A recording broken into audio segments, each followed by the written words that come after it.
નમસ્કાર વિદ્યાર્થીઓ મિત્રો, છેલ્લે આપણે પ્રકરણ 2ના પ્રથમ લેક્ચરમાં બહુપદી એટલે શું એના વિશે સમજ મેળવી હતી.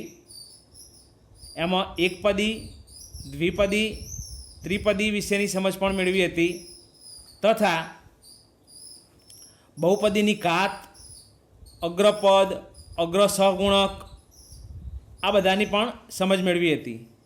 હવે આજે સ્વાધ્યાય 2.1ના કેટલાક પ્રશ્નોની સમજૂતી મેળવીએ. તો ત્યાંથી તમે સમજો અને સ્ક્રીનશોટ લઈ જરૂર જણાય તે સ્ક્રીનશોટ લેતા રહેજો તથા નોટમાં આ સ્વાધ્યાય લખી દેવાનું રહેશે તમારે. તો પ્રથમ પ્રશ્ન છે સ્વાધ્યાય 2.1નો કે કઈ બહુપદી એક ચલવાળી છે અને કઈ બહુપદી એક ચલવાળી નથી તે જણાવો અને કારણ આપો. તો પ્રથમ બહુપદી છે 4x² - 3x + 7. તો અહીંયા જુઓ, ચલની સંખ્યા કઈ છે, કેટલી છે? તો x એક જ ચલ છે, એટલે કે ચલની સંખ્યા એક છે, એટલે એક ચલ તો થઈ. હવે બહુપદી છે કે નહીં, તો કાત જુઓ તમે તો એક્સનો ઘાતાંક પ્રથમ પદમાં કેટલો છે? 2. 4x² જોઈએ તો એક્સનો ઘાતાંક કેટલો છે? 2 છે. પછી અહીંયા એક્સનો ઘાતાંક જોઈએ 3x વાળા પદમાં તો કેટલો છે? 1. અને 7 જે અચળ પદ છે એનો ઘાતાંક કેટલો કહેવાય? 0. તો આ 2, 1, 0 આ કેવી સંખ્યા થઈ? પૂર્ણ સંખ્યા થઈ. મતલબ કે બહુપદી છે અને ચલની સંખ્યા એક છે, એટલે કે એક ચલ બહુપદી છે એવું કહી શકાય. એના પછી બીજો પ્રશ્ન છે y² + વર્ગમૂળ 2. તો અહીંયા પણ જોઈ શકીએ છીએ આપણે કે y² + વર્ગમૂળ 2 અચળ પદ છે. તો એમાં ચલવાળું પદ લઈએ તો એની ઘાત કેટલી કહેવાય? 0 કહેવાય. yની 0 ઘાત એટલે કેટલા થઈ ગયા કહેવાય? 1. અને વર્ગમૂળ 2ને 1 વડે ગુણો તો શું થઈ ગયું? વર્ગમૂળ 2 થઈ ગયા. મતલબ અહીંયા તમે જુઓ yની ઘાત કેટલી છે? 2. અહીંયા કેટલી છે? 0. તો 2 કે 0 કેવી સંખ્યા કહેવાય? પૂર્ણ સંખ્યા કહેવાય. તો પ્રથમ શરતનું સમાધાન થયું. હવે ચલની સંખ્યા જુઓ તો એક જ ચલ આપેલો છે, કયો? y. મતલબ કે આપેલી બહુપદી એક ચલ બહુપદી છે. એક ચલ બહુપદી છે એમ કહી શકાશે. ત્રીજો પ્રશ્ન છે 3 વર્ગમૂળમાં 3 + t વર્ગમૂળમાં 2. તો અહીંયા આપણે દર્શાવીએ આને તો શું લખાય? 3 એમને એમ. વર્ગમૂળમાં t એટલે શું? ટીની કેટલી ઘાત કહેવાય? વર્ગમૂળ મતલબ 1/2 ઘાત કહેવાય. પ્રથમ ચેપ્ટરમાં સમજાવ્યું હતું તમને. તો 3 × 3 ની 1/2 ઘાત પ્લસ ટી વર્ગમૂળમાં 2, એટલે બીજા શબ્દમાં કહેવું હોય તો શું કહેવાશે? અચળ પદ વર્ગમૂળમાં 2 છે અને ટી. આ રીતે પણ લખી શકાય આનો. અચળ પદ પહેલાં લખ્યું, ચલ પછી લખ્યો. તો એ તમે જુઓ ચલની સંખ્યા તો એક જ છે. કયો ચલ છે? ટી. એટલે કે એક ચલ છે, પરંતુ ઘાતાંક જુઓ તમે તો અહીંયા ટીનો ઘાતાંક કેટલો કહેવાય? 1 કહેવાશે. જ્યારે અહીંયા કેટલો કહેવાય? 1/2. તો 1/2 છે પૂર્ણ સંખ્યા ગણમાં સમાવેશ થાય? ના થાય. સીધી વાત છે. મતલબ કે અપૂર્ણાંક હોઈ શકે નહીં ઘાતાંક. તેથી એક ચલ ભલે રહ્યો, પરંતુ આપેલ જે અહીંયા અભિવ્યક્તિ છે એ બહુપદી કહી શકાય નહીં. મતલબ કે એક ચલ બહુપદી નથી. બહુપદી નથી. એના પછી ચોથો પ્રશ્ન છે y + 2/y. તો આને લખીએ તો શું થાય? y એની ઘાત કેટલી કહેવાય? 1 પ્લસ 2/y છે. તો 2 છેદમાં y છે, અંશમાં લાવી દેવો હોય તો yની ઘાત કેટલી છે? 1 છે નીચે છેદમાં, તો અંશમાં ઉપર લાવી દઈએ કેટલી થઈ જાય? yની -1 ઘાત થઈ જાય. તો એ તમે જુઓ કે ચલ કયો છે? y. એક જ ચલ છે, એટલે કે એક ચલ છે, પરંતુ આપેલી અભિવ્યક્તિ બહુપદી છે કે નહીં? તો અહીંયા 1 ઘાત છે. પૂર્ણ સંખ્યા છે, પણ આ માઇનસ એક ઘાત થઈ, તો માઇનસ એક ઘાત એ પૂર્ણ સંખ્યા ના કહેવાય. માટે અહીંયા આપેલી જે અભિવ્યક્તિ છે એને બહુપદીમાં ગણવી કે ના ગણવી આપણા માટે પ્રશ્ન થશે. કારણ કે ઘાતાંક કેવો થયો? -1. અહીંયા જુઓ તમે, તો -1 ઘાતાંક તરીકે ના હોઈ શકે, કારણ કે કેવી સંખ્યા હોવી જોઈએ? પૂર્ણ સંખ્યા હોવી જોઈએ. કહી દઉં ને, પૂર્ણ સંખ્યા મતલબ કેવી? કાં તો 0 હોય કાં તો ધન પૂર્ણાંકો હોવા જોઈએ, મતલબ કે પ્રાકૃતિક સંખ્યા હોવી જોઈએ. અહીંયા -1 એ પૂર્ણાંક કહેવાય, પરંતુ પૂર્ણ સંખ્યા ગણમાં સમાવેશ ના થાય, ડબલ્યુમાં -1નો સમાવેશ ના થાય. માટે અહીંયા બહુપદી નથી એવું કહીશું આપણે. એના પછી 5મો પ્રશ્ન છે, x10 ઘાત વત્તા y3 ઘાત વત્તા t50 ઘાત. તો તમે અહીં જુઓ, બધાના ઘાતાંક કેવા છે? પૂર્ણ સંખ્યા ગણ, એમાં સમાવેશ થઈ જાય છે. મતલબ કે 0 કે ધન પૂર્ણાંક હોય તો ચાલે ઘાત, તો અહીંયા બધા જ ધન પૂર્ણાંકો છે, એટલે એ શરતનું સમાધાન થાય છે. પરંતુ માત્ર બહુપદી છે કે નહીં એવું નથી પ્રશ્ન પૂછ્યો, એક ચલવાળી બહુપદી છે કે નહીં એવું કીધું છે. તો એ ચલ જુઓ, x, પછી કયો છે y, પછી કયો છે t. તો ચલની સંખ્યા કેટલી થઈ? 3 થઈ. માટે અહીંયા એક ચલવાળી બહુપદી કહેવાય નહીં, એક ચલ બહુપદી નથી. કારણ કે ઘાત જે હોવી જોઈએ છે પૂર્ણ સંખ્યા છે, પરંતુ ચલની સંખ્યા એક નથી, એક ચલ નથી, 3 ચલ આપેલા છે, માટે એક ચલ બહુપદી કહેવાશે નહીં. હવે સ્વાધ્યાય 2.1નો પ્રશ્ન નંબર 2 જોઈએ.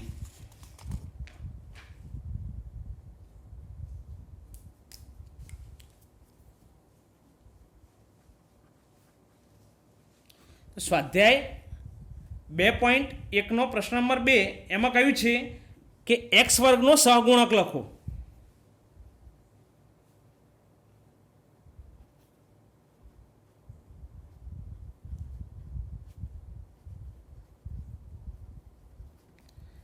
અહીંયા કેટલીક અભિવ્યક્તિ લખું છું, એમાં જે x વર્ગ હોય એનો સહગુણક જણાવવાનો છે.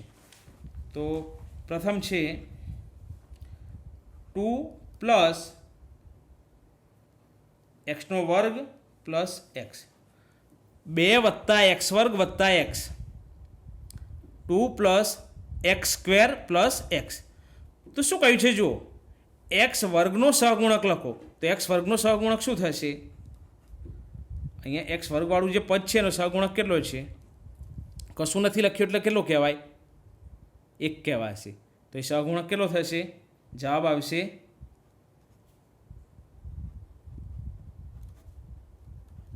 1 આવશે. ઓકે. હવે બીજો પ્રશ્ન છે આમાં,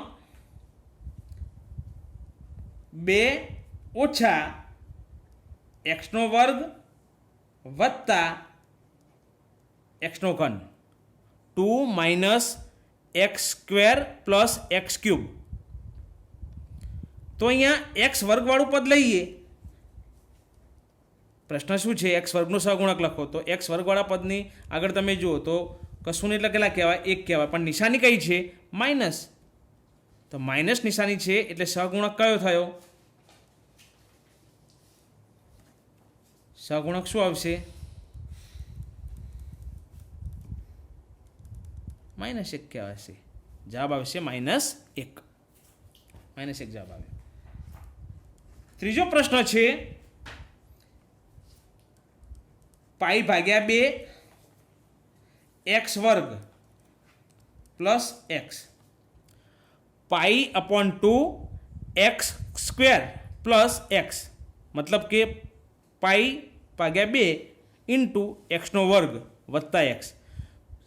તો અહીંયા પણ જોઈએ, x વર્ગવાળા પદનો સહગુણક. તો x² જે છે એની સાથે શું ગુણેલું છે? તો π/2 π/2. તો સહગુણક કયો થયો? જવાબ શું આવશે? સહગુણક કિંમત શું આવશે? પાઈ ભાગ્યા 2 આવશે, પાઈ અપોન 2. ઓકે,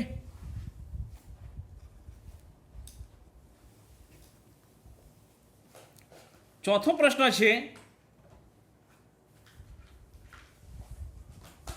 વર્ગમૂળમાં 2 ઇન્ટુ એક્સ માઇનસ 1. તો તમે અહીં જોઈ શકો છો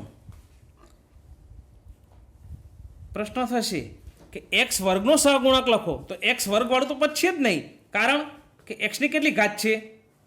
આ એક્સ એકલો એટલે કેટલી ઘાત કહેવાય? 1 ઘાત કહેવાય. એનો સહગુણક કેટલો છે? વર્ગમૂળો 2, એ -1 છે, મતલબ કે અચળ પદ છે. અહીંયા સહગુણક -1 થયો કહેવાય અને એક્સનો ઘાતાંક 0 થયો કહેવાય. એક્સ વર્ગવાળું પદનો સહગુણક લખવાનો છે. એક્સ વર્ગવાળું પદ નથી તો શું કરશો? તો આપણે દર્શાવી દઈએ, તો વત્તા એક્સ વર્ગવાળું જે પદ છે એ લખ્યું ખરું, પણ છે નહીં છતાં લખ્યું, તો સહગુણક કેટલો લેવો પડે? 0 લેવો પડે. કારણ કે 0 સાથે ગુણાકાર કરીએ તો પદનું મૂલ્ય કેટલું થઈ જાય? 0 ગુણ્યા એક્સ વર્ગ એટલે 0 થઈ જાય. મતલબ કે અહીંયા 0 વેલ્યુ થઈ જાય એટલે આપેલ પદ હતું એમને એમ થઈ જાય, મૂલ્ય એનું એ જ રહે. અહીંયા આપણે સ્વરૂપ બદલ્યું, તો તેથી એક્સ વર્ગનો સહગુણક કેટલો કહેવાય? સહગુણક આવશે 0. એક્સ વર્ગનો સહગુણક 0. 0 વડે ગુણ્યા એટલે ગુણાકાર 0 થઈ ગયો, મતલબ પદ રહ્યું જ ના કહેવાય, નીકળી ગયું કહેવાય. મતલબ હતું એના થઈ ગયું, જોઈ લો. હતું નહીં છતાં મૂક્યું એટલે સહગુણક 0 મૂક્યો, તો એક્સ વર્ગનો સહગુણક આવશે 0. 0 જવાબ આવશે. એના પછી ત્રીજો પ્રશ્ન છે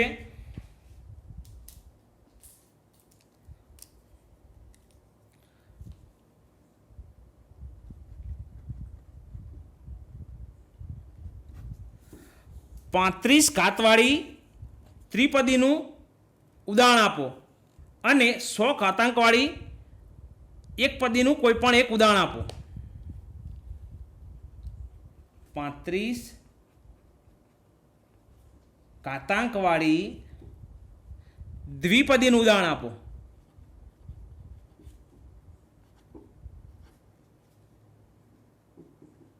અને એમાં બીજો પ્રશ્ન છે 100 ઘાતાંકવાળી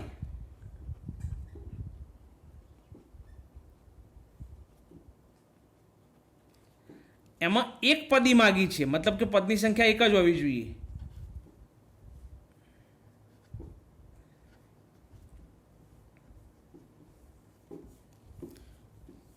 તો જોઈએ આપણે પહેલો જે પ્રશ્ન છે એનો જવાબ મેળવીએ અને પ્રશ્ન નંબર આપણે આપણી રીતે બીજો કહી દઈએ. તો 35 ઘાતાંકવાળી દ્વિપદી જે છે એ લેવી હોય તો ગમે તે લઈ શકીએ આપણે. 35 ઘાતાંકવાળી દ્વિપદીનું ઉદાહરણ આપો. બીજો પ્રશ્ન છે 100 ઘાતાંકવાળી એક પદીનું ઉદાહરણ આપો. 35 ઘાતાંકવાળી દ્વિપદી કઈ લઈ શકીએ? તો જુઓ, એક્સની ઘાત કેટલી લેવાની છે? 35. સહગુણક કોઈ પણ મૂકી દો. સમજી લો કે ચલો 5 મૂકું છું, તો 5x ની 35 ઘાત, તો 35 ઘાતાંક થઈ ગયો એક્સનો. હવે એવી દ્વિપદી લેવાની, મતલબ 2 પદ લેવા પડશે, તો આ એક જ પદ થયું, તો પ્લસ 8 લઈ લઈએ. તો જુઓ 2 પદ થઈ ગયા. અહીં 8 એ અચળ પદ છે, ચલ લેવો હોય તો એક્સની 0 ઘાત થઈ કહેવાય, પણ દર્શાવતા નથી. માત્ર શું લખીશું? 5x ની 35 ઘાત પ્લસ 8. હવે જરૂર નથી આ જ લખાય, કોઈ પણ લઈ શકાય. ચલો બીજું લઈ લેવું હોય તો એક્સની 35 ઘાત સહગુણક તરીકે વર્ગમૂળો 2 લખીએ તો ચાલક નહીં. વર્ગમૂળો 2 ઇન્ટુ એક્સની 35 ઘાત માઇનસ 10. તો આ પણ શું થયું? દ્વિપદી થઈ ગઈ. એક્સની 35 ઘાત થઈ ગઈ, 35 ઘાતાંકવાળી દ્વિપદી, તો 2 પદ થઈ ગયા. બીજું કોઈ લેવું હોય તો ઉદાહરણ હજુ લઈ શકાય, ગમે તે લેવાય. એક્સની ઘાત 35 રાખો, એક્સનો ઘાતાંક 35. અહીંયા સહગુણક તરીકે લખીએ 1/2 અને પ્લસ 9 રાખીએ, તો આ પણ શું થઈ? દ્વિપદી થઈ. એક્સનો ઘાતાંક 35. સહગુણક તો અપૂર્ણાંક સંખ્યા હોઈ શકે. તમને થાય કે સાહેબ કહ્યું હતું કે અપૂર્ણાંક ના હોવું જોઈએ, તો અપૂર્ણાંક ઘાતાંક ના હોય, ઘાતાંક અપૂર્ણાંક નહીં હોય કે ઋણ પણ નહીં હોય, માત્ર 0 હશે અથવા તો ધન પૂર્ણાંક હશે. સહગુણક તો અપૂર્ણાંક હોઈ શકે, કે ઋણ સંખ્યા પણ હોઈ શકે, કે અસમય સંખ્યા પણ હોઈ શકે.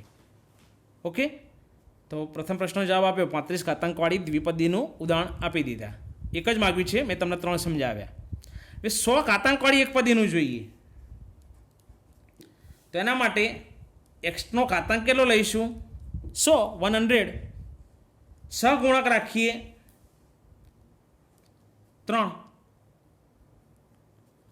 તો આ કેવી થઈ? પદની સંખ્યા કેટલી થઈ કહેવાય? 1. તમને થશે કે 1 કઈ રીતે? તો આ તો 3 આવ્યા સાથે, તો આ વચ્ચે સંબંધ શેનો કહેવાય? 3 અને x વચ્ચે, xની 100 ઘાત અને 3 વચ્ચે ગુણાકારનો સંબંધ કહેવાય.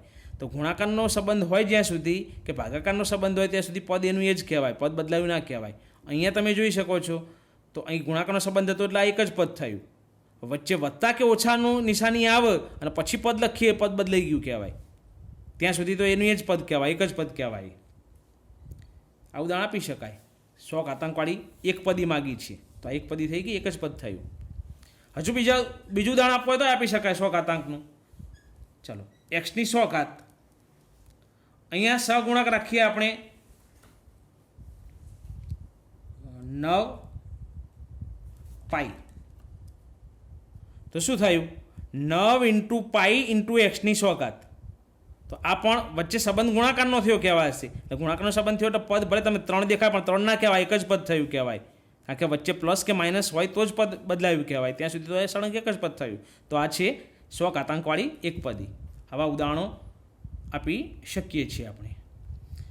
હવે જોઈએ પ્રશ્ન નંબર 4. ચોથો પ્રશ્ન શું કહેવા માંગે સમજો.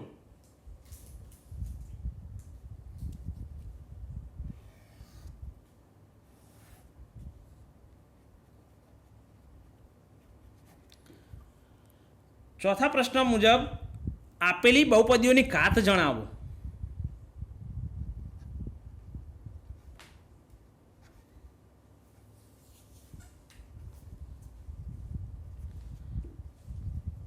તો એનો ચોથાનો પહેલો પ્રશ્ન છે 5x ની 3 ઘાત વત્તા 4x વર્ગ વત્તા 7x, 5x cube plus 4x square plus 7x, 5xનો ઘન વત્તા 4x વર્ગ વત્તા 7x. તો બહુપદીની ઘાત કોને કહેવાય? તો સૌથી મોટી ઘાત જે હોય એ બહુપદીની ઘાત કહેવાય. તો સૌથી મોટી ઘાતવાળું પદ કયું છે? જોઈ લો.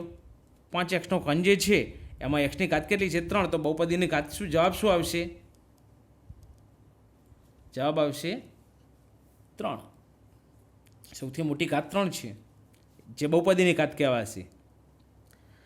હવે પ્રશ્ન બીજો છે, એમાં 4 માઇનસ વાયનો વર્ગ, 4 ઓછા વાય વર્ગ.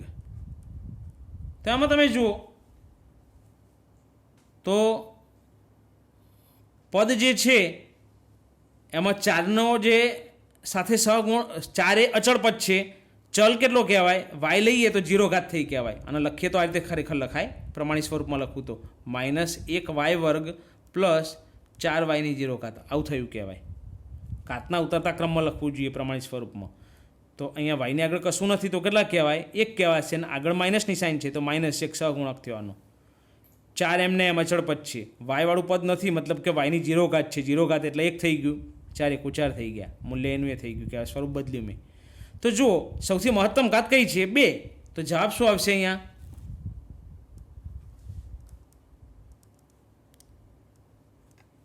બહુપદીની ઘાત કેટલી કહેવાશે? 2 કહેવાશે.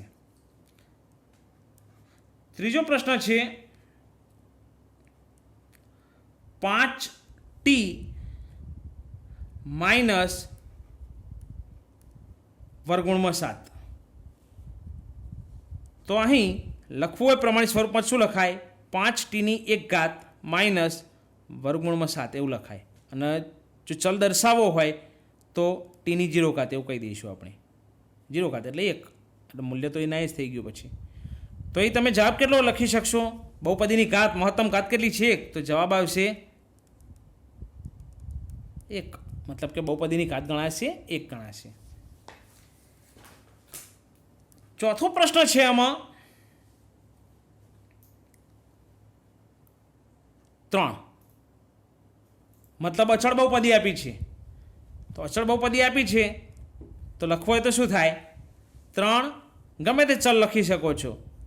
એક્સ લઈ લઉં હું તો એની 0 ઘાત લખું, તો એક્સની 0 ઘાત એટલે કેટલા થઈ ગયા? 1, અને આનું મૂલ્ય કેટલું થઈ જાય? 1 થઈ જાય, અને 3 1 3 એટલે હતું એના એ અચળપદ થઈ જાય. તો એ બહુપદીની ઘાત કેટલી થઈ કહેવાય?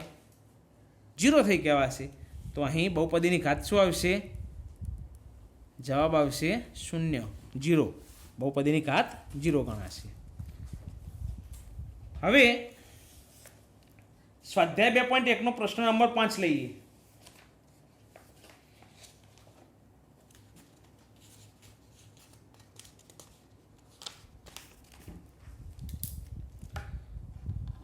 પ્રશ્ન નંબર 5.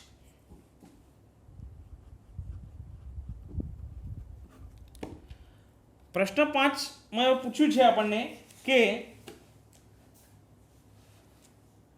આપેલ બહુપદીઓને સુરેખ, દ્વિઘાત કે ત્રિઘાત બહુપદીમાં વર્ગીકૃત કરો. મતલબ કે સુરેખ બહુપદી કઈ છે જણાવવાનું છે, દ્વિઘાત બહુપદી કઈ છે જણાવવાનું છે, અને ત્રિઘાત બહુપદી કઈ છે તે જણાવવાનું છે.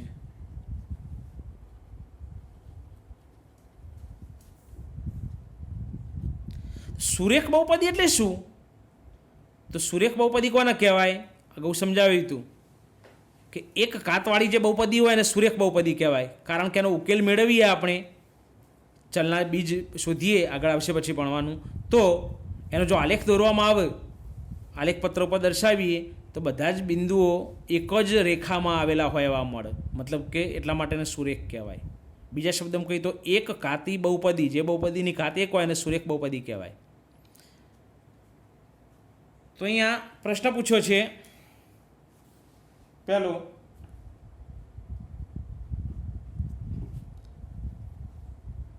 એક્સનો વર્ગ વત્તા એક્સ વર્ગ વત્તા એક્સ. તો એ તમે જુઓ તો બહુપદીની મહત્તમ ઘાત હોય બહુપદીની ઘાત કહેવાય. તો મહત્તમ ઘાત કેટલી છે? 2. તો આપેલ બહુપદી કેવી થઈ કહેવાશે? આ બહુપદી કેવી મળી કહેવાય આપણને? દ્વિઘાત, દ્વિ એટલે 2 બહુપદી છે એવું કહી શકશું. એમાં બીજો પ્રશ્ન છે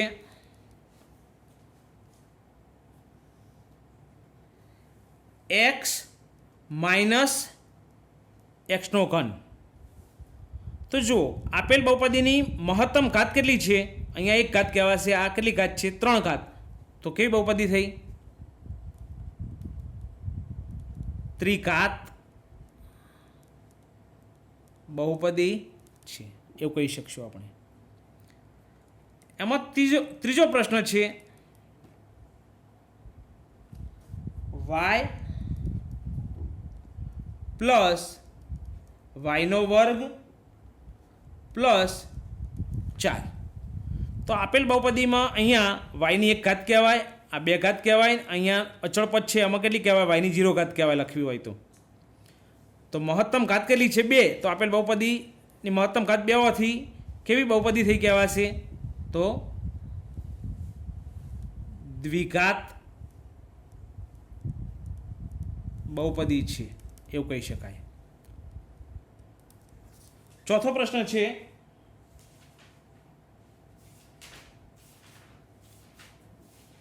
એક વત્તા એક્સ, 1 પ્લસ એક્સ. તો એ એક્સની ઘાત કેટલી કહેવાય? કશું નથી એટલે કેટલી ઘાત કહેવાય? 1 ઘાત કહેવાય. તો 1 ઘાતવાળી બહુપદી એટલે કેવી થઈ? સુરેખ બહુપદી. તો આપેલ બહુપદી કેવી છે? સુરેખ બહુપદી છે.